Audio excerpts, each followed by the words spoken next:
হ্যাঁ, কারণ আপনারা অনেক কষ্ট করে এবং পরিশ্রম করে দীর্ঘ 37 বছর ধরে আমার সংগঠনের সাথে জড়িত আছেন। তো যাই হোক, এই বিশাল মহাসমাবেশ ডাক দেওয়ার একটাই উদ্দেশ্য এবং কারণ যে আপনারা হয়তো অলরেডি জেনে গেছেন যে আমাদের বাংলাদেশের প্রেক্ষাপটে এখন বাংলাদেশের অবস্থা খুবই করুণ কাহিনী। তো আমাদের উচিত একটু দেশ এবং রাষ্ট্র নিয়ে ভাবা, নিজেদের চিন্তা করলে তো শুধু হবে না।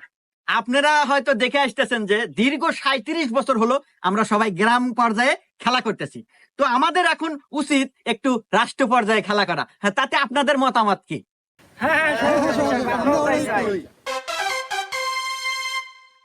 তো যাই হোক, আপনাদের উল্লাস দেখে আমার মনটা খুশিতে ভরে গেল, কারণ আপনাদের মনোবল অনেক শক্ত।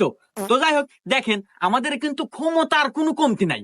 আপনার জেলা থেকে শুরু করে একদম পৌরসভা, ইউনিয়ন, তারপরে গ্রাম, গ্রামগঞ্জের রাস্তাঘাট, অলিগলি, এমনকি টয়লেট